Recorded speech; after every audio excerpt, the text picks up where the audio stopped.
Good evening friends. ఎడిటోరియల్లోని ఇవాళ ముఖ్యమైన topic పటిష్ట చర్యలతోనే భూతాప నియంత్రణ. ఈనాడు పేపర్లో ఎడిటోరియల్ అనేది చాలా ముఖ్యమైనది. ఎస్పెషల్లీ గ్రూప్స్ చదివే వాళ్ళకు, గ్రూప్ 1, 2, 3 కాంపిటేటివ్ ఎగ్జామ్స్కి చదివే వాళ్ళకు కరెంట్ అఫైర్స్లో ఇది ఒక టాపిక్. అదేవిధంగా గ్రూప్ 1 ఎస్ఏ రాయాలంటే కంపల్సరీ ఎడిటోరియల్ అనేది ఫాలో అవ్వాలి. ఎడిటోరియల్ ఫాలో అయితే మీరు ఏ విధంగా రాయాలి ఎస్ఏని టోటల్ ఇన్ఫర్మేషన్ ఇందులో ఉంటుంది. గ్రూప్ 2 కానీ గ్రూప్ 3 కానీ అదేవిధంగా current affairs related maximum information అనేది ఈనాడు పేపర్ ఎడిటోరియల్లో ఇస్తారు. ఇది ఫాలో అవుతూ ఉంటే మనకి ఇన్ఫర్మేషన్ అనేది తెలుస్తూ ఉంటుంది. అయితే ఈరోజు చాలామంది ఎడిటోరియల్ అనేది కొంచెం లైట్గా తీసుకుంటూ ఉంటారు. ఇది కొంచెం ఫాలో అవుతూ ఉంటే ఇది కూడా అలవాటైపోతుంది చదవడము. ఇంగ్లీష్లో వాళ్ళు అయితే హిందూలో ఎడిటోరియల్ అట్లా ఫాలో అవుతుంటారు. సివిల్స్ చదివే వాళ్ళు హిందూ పేపర్లో ఎడిటోరియల్ ఫాలో అవుతారు. కానీ గ్రూప్ 1, గ్రూప్ 2 అట్లా చదివే వాళ్ళు, ఎస్పెషల్లీ గ్రూప్ 1 చదివే వాళ్ళని ఏం చేస్తారంటే ఈనాడు పేపర్లోని ఎడిటోరియల్ ఫాలో అవ్వడం అనేది జరుగుతుంది. అందులో ఇవాళ ముఖ్యమైనది ఏంటంటే పర్యావరణంలో వస్తున్న మార్పులు అన్నట్టు. ఆ పర్యావరణంలో మార్పులు ఏ విధంగా వస్తున్నాయి, ఏం జరుగుతున్నది అనేది ఈనాడు ఎడిటోరియల్లో చాలా చక్కగా వివరించారు. ఇది ఒక్కసారి చదివితే మనకు కూడా ఎస్సే రాయడానికి అనేది మనకు ఉపయోగపడుతుంది.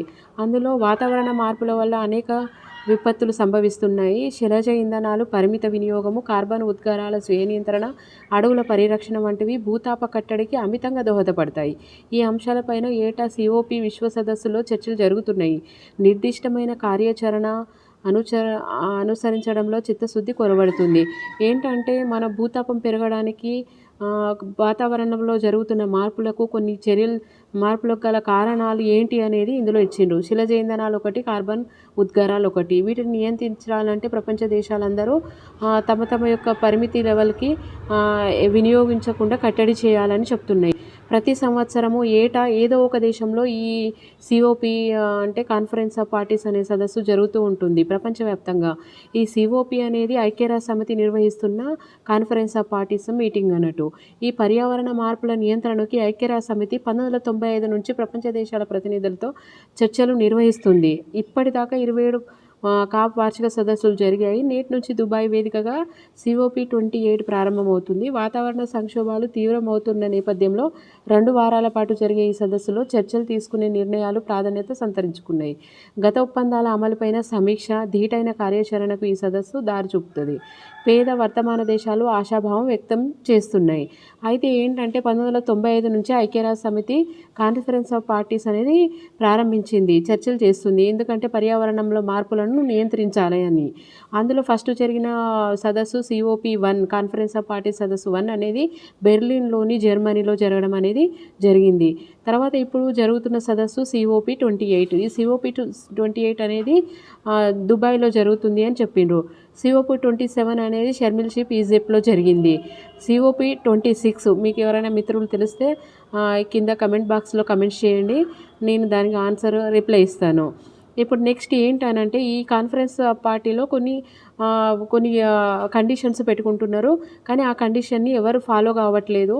అదే ఇన్ఫర్మేషన్ని ఇక్కడ ఇచ్చిండ్రు. మాటలు తప్ప చేతలు లేవు అని. కొన్నేళ్ళుగా ఎండలు మండిపోతున్నాయి, ఋతువులు క్రమం తప్పుతున్నాయి, తుఫాన్లు, అకాల వర్షాలు, వరదలు, వర్షాభావ పరిస్థితులు జనజీవనాన్ని దుర్భరంగా మార్చేస్తున్నాయి. నదులు, సముద్ర జలాల్లో ఉష్ణోగ్రతలు అధికం కావడంతో సున్నితమైన జీవజాతులు అంతరించిపోయే ప్రమాదం ఏర్పడింది. పారిశ్రామిక విప్లవానికి ముందు నాటి పరిస్థితులతో పోలిస్తే ప్రపంచవ్యాప్తంగా సగటుకు 1.5 డిగ్రీల సెల్సియస్ మేరకు ఉష్ణోగ్రతలు పెరిగాయని అంచనా. భూతాపం పెరుగుదలకు 1.5 డిగ్రీల సెల్సియస్ కంటే దిగువ నిలువరించకపోతే సముద్ర మట్టాలు అన్యాయంగా పెరిగిపోతాయి. దాంతో భారత్, బంగ్లాదేశ్, చైనాలతో పాటు అనేక యూరోపియన్, అమెరికన్ దేశాలకు ప్రమాదం పొంచి ఉంది. భూతాపం తీవ్రమైతే కరువులు, కార్చిచ్చు, వరదలు వంటివి పెచ్చరిల్లి ప్రజల ఆహార భద్రత పెను ప్రమాదంలో పడుతుంది. ఐరాస విపత్తుల విభాగం హెచ్చరికల ప్రకారంగా 2030 నాటికి ఏటా 560 పెను విపత్తులు తలెత్తవచ్చును. బొగ్గు, చమురు, సహజ వాయువులు వంటి శిలాజ ఇంధనాలు పరిమితిని మించి వినియోగించడం వల్ల విడుదలయ్యే కార్బన్ ఉద్గారాలు వాతావరణ మార్పులకు ప్రధాన కారణమవుతున్నాయి. మరోవైపు ప్రపంచవ్యాప్తంగా ఏటా 2.5 కోట్ల ఎకరాల మేరకు అడవులు మాయమవుతున్నాయని అంచనా. గడిచిన 3 దశాబ్దాల్లో ఇండియాలో వన విధ్వంసము పెరిగిందని వివిధ నివేదికలు వెల్లడిస్తున్నాయి. 2015-20 మధ్యకాలంలో మన దేశంలో దాదాపుగా 16 లక్షల ఎకరాల్లో అడవులు నాశనమైనాయి.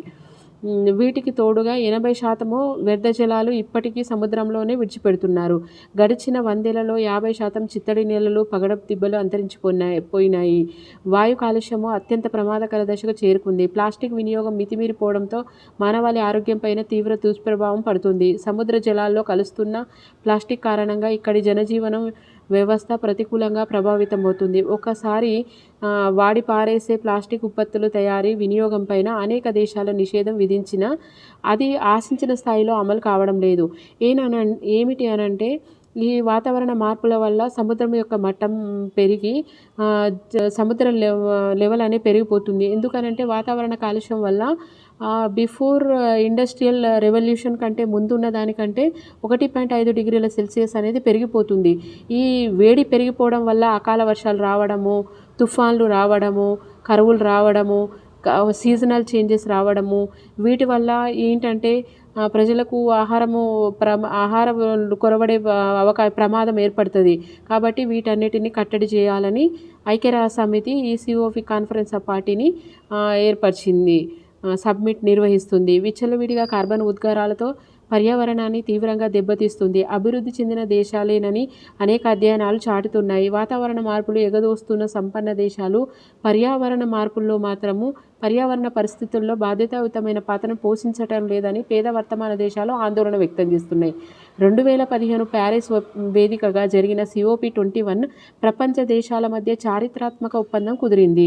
సామాజిక, ఆర్థిక, భౌగోళిక తారతమ్యాలు లేకుండా భూతాపాన్ని కట్టడి చేసేందుకు పటిష్ట కార్యాచరణ అమలు చేయాలని 196 దేశాలు ఆనాడు అంగీకరించాయి. ఈ ఒప్పందం ప్రకారంగా భూతాపంలో వృద్ధిని 2 డిగ్రీలకు తగ్గించడము, వీలైతే దాన్ని 1.5 డిగ్రీల సెంటీగ్రేడ్కు కంటే దిగువకు తీసుకురావడానికి కృషి చేయాలి. కార్బన్ ఉద్గారాల నియంత్రణకు పేద, అభివృద్ధి చెందుతున్న దేశాలకు సంపన్న రాజ్యాలు ఏటా సుమారుగా ₹8.30 లక్షల కోట్ల నిధులను సమకూర్చాలి. అయితే 2030 నాటికి అటవీ నిర్మూలన పూర్తిగా నిషేధించే చర్యలను బలోపేతం చేయాలి. 2050 నాటికి కార్బన్ ఉద్గారాల తటస్థంగా సాధించాలి. ప్యారిస్ ఒప్పందంపై సంతకం చేసి 8 ఏళ్లు గడిచినా అమెరికాతో పాటు అనేక అగ్రదేశాలు ఆడిన మాట తప్పుతున్నాయి. జర్మనీ, నార్వే, స్వీడన్ వంటి కొద్దో గొప్పో నిధులను కేటాయిస్తున్నాయి. బొగ్గు వినియోగాన్ని పూర్తిగా కట్టడి చేసేందుకు సంపన్న దేశాలు మరింత కాలపరిమితిని కోరుకుంటున్నాయి. థర్మల్ విద్యుత్ ప్రాజెక్టులు, చమురులపై విపరీతమైన ఆధారపడిన అనేక దేశాలు ప్రత్యామ్నాయంగా ఇంధన వనరులపై వేగంగా మారడం లేదు. ఏంటంటే ఈ COP21 అనేది కాన్ఫరెన్స్ ఆఫ్ 21 అనేది ప్యారిస్లో జరిగింది. ఇది 2015వ సంవత్సరంలో జరిగింది. అందులో 196 దేశాలు అనేది పాల్గొన్నాయి ఆ సమ్మిట్లో. అందులో ఏమని కండిషన్ పెట్టారంటే ఇండస్ట్రియల్ రెవల్యూషన్కి ముందు ఉన్న టెంపరేచర్ని తీసుకురావాలి. అట్లా తీసుకురావాలంటే 1.5 డిగ్రీల సెంటీగ్రేడ్ కంటే తక్కువ తగ్గించేటట్టుగా చూడాలి. అంటే ఇండస్ట్రియల్ ఏరా కంటే ముందున్న టెంపరేచర్కి 1.5 డిగ్రీ సెంటీగ్రేడ్కి తగ్గించుకోవాలని చేయాలి కండిషన్ పెట్టారు. అయితే 2015లో చేసిన ఈ ఒప్పందం ప్రకారంగా సంపన్న దేశాలు అంటే భౌగోళిక పరిస్థితులు కానీ, ఆర్థిక పరిస్థితులు కానీ, సామాజిక పరిస్థితులను బట్టి కానీ అన్ని దేశాలు తమ వంతు నియంత్రణ అనేది, పర్యావరణంలో మార్పులో వస్తున్న నియంత్రణ అనేది చేపట్టాలి. అయితే అందులో చేపట్టడానికి ఏం చేయాలంటే సంపన్న దేశాలు పేద దేశాలకు కొంత ఆర్థిక సహాయం చేయాలి. అందులో 8.30 లక్షల కోట్లు అనేది సంపన్న దేశాలు పేద దేశాలకు ఇవ్వాలనే కండిషన్ పెట్టుకున్నారు. అందులో 2030 నాటికి అటవీ నిర్మూలన పూర్తిగా నిషేధించాలి. అటవీ నిర్మూలన చేసే వాటిని పూర్తిగా నిషేధించాలి. 2050 సంవత్సరానికి నాటికి కార్బనాన్ని తటస్థం చేయాలి. కార్బనం అనేది మొత్తం తీసేటట్టుగా, తటస్థమయ్యేటట్టుగా చూడాలి. కానీ ఇంకా సంపన్న దేశాలు ఏం కోరుకుంటున్నాయంటే ఇంకా వాళ్ళ యొక్క ప్రత్యామ్నాయ చమురులను వాళ్ళు చూసుకోలేదు. ఆ ప్రత్యామ్నాయ వనరులను మారడానికి ఇంకా సమయం కావాలని కోరుతున్నాయి. ఈ సమస్యలు ఇప్పుడు అకాల వర్షాలు, సునామీ ఇలాంటి రావడానికి గల కారణం ఏంటంటే వాతావరణంలో మార్పులు. ఈ మార్పులు నియంత్రణ చేయాలంటే ప్రజా భాగస్వామ్యం అనేది చాలా ముఖ్యమైనది. ఇందులో కూడా అదే ఇచ్చారు. ప్రజా భాగస్వామ్యంతోనే ఇది సాధ్యమవుతుందని చెప్తున్నారు. ప్రపంచ దేశాల నిర్లక్ష్యం ఇలాగే కొనసాగితే భూతాప నియంత్రణ ఇంకా క్లిష్టతరం అవుతుంది. పర్యావరణ పరిరక్షణకు అంతర్జాతీయ సమాజం ఏకతాటిపైకి రావాల్సిన అత్యవసర సమయం ఇది. సౌర, పవన విద్యుత్తు వంటి సాంప్రదాయేతర ఇంధన వనరుల వినియోగాన్ని పెంచాలి. వనాల పెంపకం పెంపకంపైన దృష్టి సారించాలి. ప్రణాళిక రూపకల్పనలోనే కాదు, వాటిని అవసరమైన నిధుల కేటాయింపుల వినియోగంలోనూ చిత్తశుద్ధి కనపరచాలి. తీర ప్రాంతాలు, పర్వత ప్రదేశాలు వంటి విభిన్న భౌగోళిక పరిస్థితుల అనుగుణంగా విపత్తు నివారణ వ్యూహాలను అనుసరించాలి. చిత్తడి నేలను, మడ అడవులను కాపాడుకోవాలి. పర్యావరణ పరిరక్షణలో ప్రజల భాగస్వామ్యం చేయాలి. ప్రపంచ వేదిక పైన ప్రస్ఫుటమయ్యే పర్యావరణ స్పృహ క్షేత్రస్థాయి చర్యల్లో ప్రతిబింబించాలి. ఆ మేరకు అన్ని దేశాలకు COP28 స్పష్టంగా దిశానిర్దేశం చేయాలని అంటున్నారు ఈ ఎడిటోరియల్లో. ఇందులో ఏంటంటే మన వాతావరణంలో మార్పులు నియంత్రించాలంటే చిత్తడి నేలను కాపాడాలి, అడవులను సంరక్షించుకోవాలి, విపత్తు నివారణ చర్యలకు వ్యూహాలు రచించాలి, మడ అడవులను కాపాడుకోవాలి అని చెప్తున్నారు. వీటన్నిటినీ చేయాలంటే ప్రజలందరినీ ఏకతాటిపైకి తీసుకురావాలి. ప్రజలందరినీ ఏకతాటిపై తీసుకురావాలి అని అంటే వారికి ఈ ఇన్ఫర్మేషన్ అంటే ప్రజలకు, సామాన్య మానవులందరికీ దీని గురించి, పర్యావరణంలో మార్పుల కారణాలు, దానికి నియంత్రణ చర్యలకు తీసుకోవాల్సిన నివారణ చర్యల గురించి మనం వివరించవలసిన ఆవశ్యకత ఎంతైనా ఉందని ఈ ఎడిటోరియల్లో చెప్పారు. ఒకసారి మళ్ళీ నేను చెప్పినాక మీరు ఒకసారి చదువుకోండి. ఏవైనా మార్పు చేర్పులు ఉంటే మీ సలహాలు ఇవ్వండి. దాని ప్రకారంగా మనం మార్పులు చేర్పులు మళ్ళీ చేద్దాము.